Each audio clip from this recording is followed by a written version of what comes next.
नमस्कार, मैं हूं सुरेश चौहान के और आप देख रहे हैं बिंदास बोल। बिंदास बोल में हम आपके सामने हाजिर है फिर एक ऐसा मुद्दा लेकर जिस पर आपको राय देनी है, अपनी बात को रखना, अपने विचारों को रखना। हम सब मिलकर हमेशा की तरह इस मुद्दे पर विचिंतन विचार मनन करेंगे और सोचेंगे कि आखिर ऐसा क्यों हो रहा है। जी हाँ, जैसे कि आप मेरे पीछे देख रहे हैं और आप मेरे सर के ऊपर हाथ चल रहे टॉप बैंड पे भी जो पड़ रहे, यह है आज का हमारा सवाल कि असली रावण का दहन कब होगा। हजारों साल से हमारे पास ये हमारे देश में ये परंपरा चली आ रही है और ये अच्छी परंपरा है कि बुराई के नाश का विजय हर साल मनाया जाए। लेकिन हम केवल प्रतीकात्मक विजय पर कब तक निर्भर रहेंगे? हालांकि ये परंपरा इसलिए चल पड़ी है कि जब जब भी रावण समाज में पैदा होगा, राम उसको नष्ट करेगा। लेकिन आज अगर हम देखेंगे तो खास करके इस दशहरे को तो मुझे ये बात ज्यादा खटकी, इसलिए आज हम ये बिंदास बोल आपके सामने लेके आए हैं। इस साल सारे टीवी चैनलों पर या अखबारों में भी उन रावणों को ज्यादा महत्व दिया गया, खबरों को जो सबसे ऊंचे थे। किसी ने कहा कि ये 185 मीटर है, किसी ने कहा हमारा 200 फीट का है, 100 फीट का रावण तो आम बात हो गई थी। दुर्भाग्य है, एक भी समाचार नहीं था कि रावण के बजाय राम का कहीं बड़ा पुतला था या राम से छोटा रावण को पुतला था। खबरें बनाने के लिए आयोजक ये कर रहे हैं और वास्तव में जो रावण है, कई जगह तो रावण से भी बदतर लोगों से रावण के पुतले का दहन किया गया। अगर यही चला तो पुतले तो हम सालों साल जलाते रहेंगे, लेकिन असली रावण आपके और हमारे घर को कब राख करेंगे पता भी नहीं चलेगा। इसलिए इस आदर्श अच्छी भगवान राम से जुड़ी हुई परंपरा को, विजयादशमी को हम असल में अपने जीवन में मनाएंगे कि नहीं मनाएंगे, यही सवाल है। और इसलिए हम आपको पूछ रहे हैं कि असली रावण का दहन कब। पहले मुद्दे पे नजर डालते हैं, एक एक करके हम आपके सामने सारे 10 रावण के क्या अवतार दशानन के हमारे समाज में आज भी मौजूद है वो भी लेकर आएंगे। विजयदशमी का पर्व देश के कोने कोने में मनाया गया। हर जगह रावण के प्रतीकों का दहन हुआ। विजयदशमी के पर्व को बुराई पर अच्छाई की विजय माना जाता है। ऐसा माना जाता है कि इस दिन हम रावण रूपी पुतला जलाकर देश और अपने अंदर छुपी बुराइयों को खत्म कर देते हैं, मगर ऐसा कहीं भी देखने को नहीं मिल रहा। आज आयोजकों में यह बहस रहती है कि किसका नकली रावण सबसे बड़ा है। जहाँ देखो रावण के कद बढ़ाने की बात की जाती है। हर ओर यही देखने को मिलता है कि वहाँ का रावण सबसे बड़ा है। जहाँ देखो लोग रावण के कद को बढ़ाने की बात करते हैं। क्या यही है विजयदशमी का सार? जी हाँ, आज ऐसा ही लग रहा है। हम राम के कद को बढ़ाने की कभी बात नहीं करते, जिधर देखो उधर रावण के कद को बढ़ाने की बात की जाती है। क्या हम राम के नाम और उनके आदर्शों को भूलते जा रहे हैं?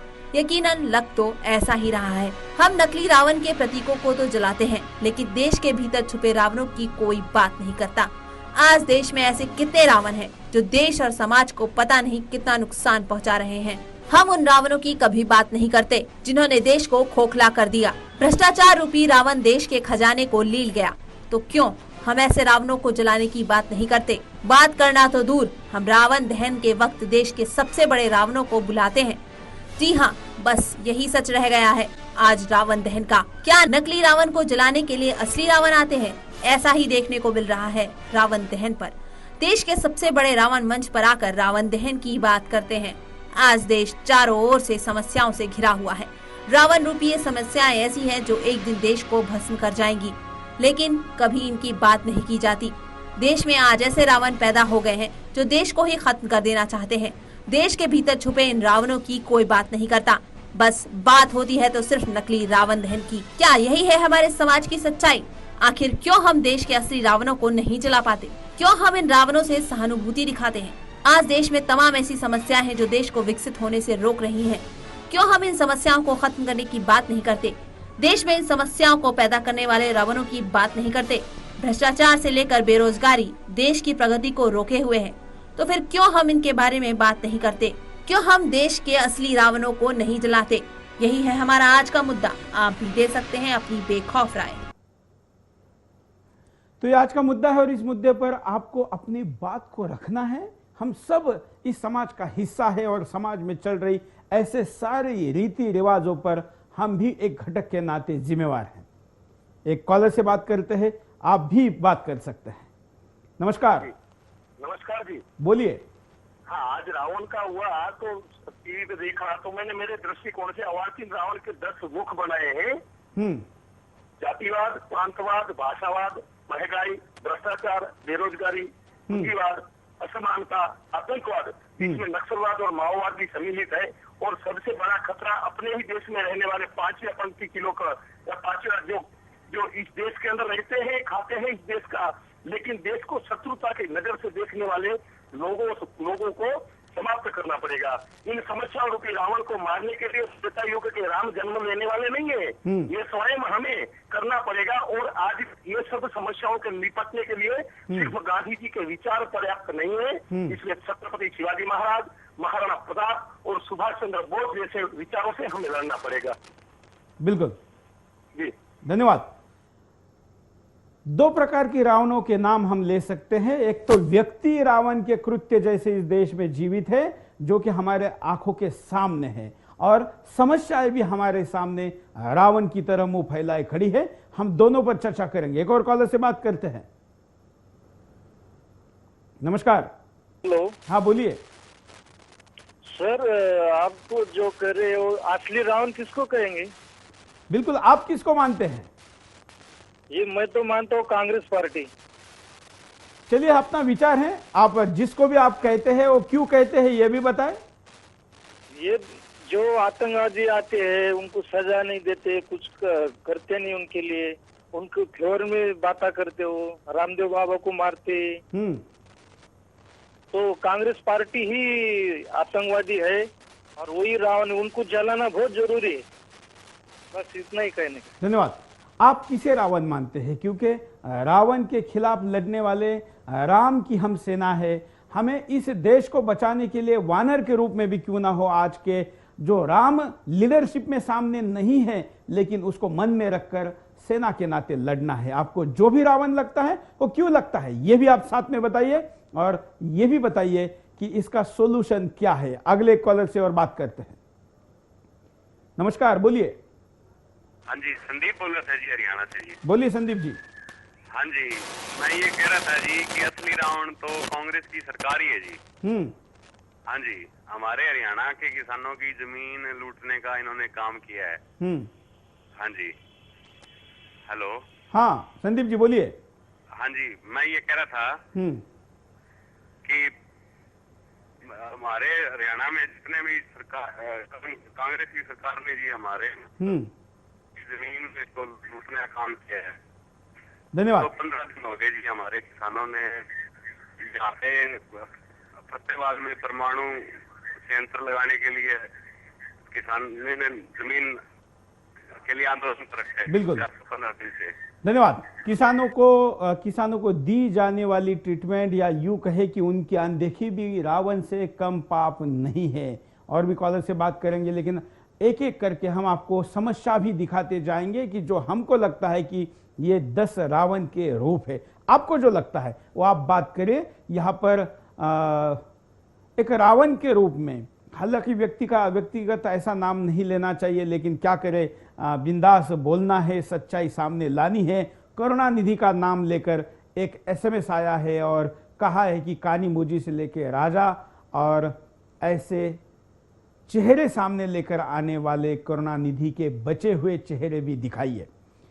हम आपके सामने दिखाते हैं रावण का भ्रष्टाचार रूपी चेहरा। हम हमेशा नकली रावण दहन की बात करते हैं, मगर देश के सबसे बड़े रावणों को जलाने की कभी बात नहीं की जाती। आज हम बात कर रहे हैं देश के 10 सबसे बड़े रावणों की। भ्रष्टाचार। आज देश में सारी समस्याओं की जड़ है भ्रष्टाचार। इसी भ्रष्टाचार रूपी रावण ने देश को खोखला कर दिया है। जब तक हम भ्रष्टाचार रूपी रावण को खत्म नहीं करते, तब तक नकली रावण जलाने का कोई अर्थ नहीं है। क्यों आज हम अपनी समस्याओं को नहीं पहचान पाते? क्यों हम भ्रष्टाचारियों को रावण की तरह खत्म करने की बात नहीं करते? क्यों हम देश के सबसे बड़े रावणों को दहन पर बुलाते हैं?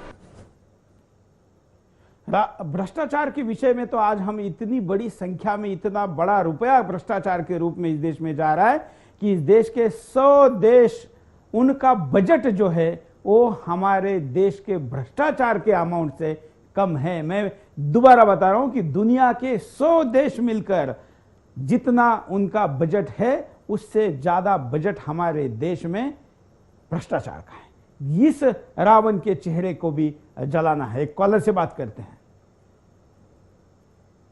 नमस्कार, बोलिए। हेलो। हाँ बोलिए। हाँ सर, नमस्कार। नमस्कार। मैं बुलंदशहर से कृष्णमूर्ति बोल रहा हूँ। बोलिए कृष्णमूर्ति जी। ये जो है हम लोग भ्रष्टाचार के बारे में बात करते हैं, गरीबी के बारे में बात करते हैं, लेकिन सबसे बड़ी बात यह है कि भ्रष्टाचार के लिए जैसे हम लोग मन में अपने तो ये खुद रखते नहीं कि हम पैसा नहीं देंगे, हम ये नहीं करेंगे, हम वो नहीं करेंगे। हम ये तो मानते हैं कि सरकार जिम्मेदार है भ्रष्टाचार के लिए, लेकिन कहीं ना कहीं सबसे पहले हम लोग को अपने मन में सोचना चाहिए। हमें अपने सभी लोगों से मेरा ये गुजारिश होगी, सभी भाइयों से, कि जो है हम खुद भ्रष्टाचार ना करें। अगर हम नहीं करेंगे तो सामने वाला कैसे करेगा। बिल्कुल, धन्यवाद। मैं एक बैंक कर्मी हूँ। एक बार मुझे एक व्यक्ति पैसे दे रहा था, मैंने उसको डांट दिया। मैं कहा देखो हमारे यहाँ अन्ना हजारे जी इतना बड़ा वो कर रहे हैं और हम बिल्कुल सही कहा आपने। हमको खुद पैसा दे रहे हो। धन्यवाद। हम यही कह रहे हैं कि हमने बिंदास भी इस विषय पर किया था कि भ्रष्टाचार के लड़ाई में जनता कितनी ईमानदार है। इसलिए हमारे स्कॉलर का भी कहना बिल्कुल सही। हम दूसरा रावण का रूप आपके सामने दिखाते हैं जो आतंक के रूप में हमारे सामने आता है। आतंकवाद। आज आतंकवाद ने हजारों लाखों मासूमों का बेवजह खून बहाया है। इन आतंकियों का ना कोई मकसद है, ना कोई उद्देश्य, बस सिर्फ मासूमों का खून बहाना जानते हैं। आज विदेशी हमारे देश में जब चाहे तब आतंकी हमले करते हैं और हम हाथ पे हाथ रखे बैठे रहते हैं। कभी सुविधाओं का रोना रोया जाता है तो कभी आपसी सामंजस्य का। तो फिर ऐसे लोगों को क्यों नहीं सजा दिला पाते जो इसके लिए जिम्मेवार हैं? क्यों ऐसे रावणों का दहन नहीं करते जो हजारों लाखों मासूमों को अपना शिकार बना चुके हैं?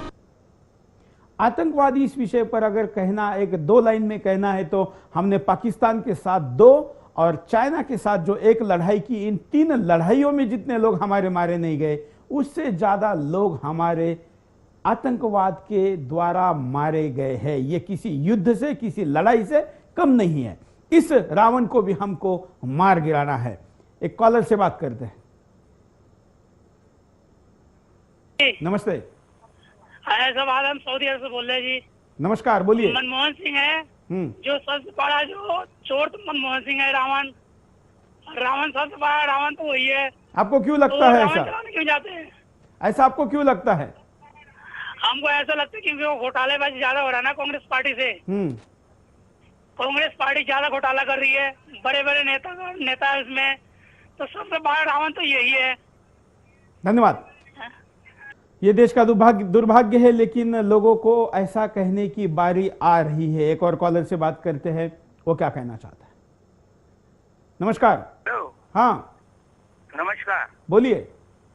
आप जो पैसों की बात कर रहे हैं ना, तो इसके साथ जातिवाद भी बहुत बिल्कुल बड़ा रावण है। जातिवाद का रावण भी हमने लिया है और आज के 10 जो रावण के रूप है उसमें हमने जातिवाद को भी रखा है।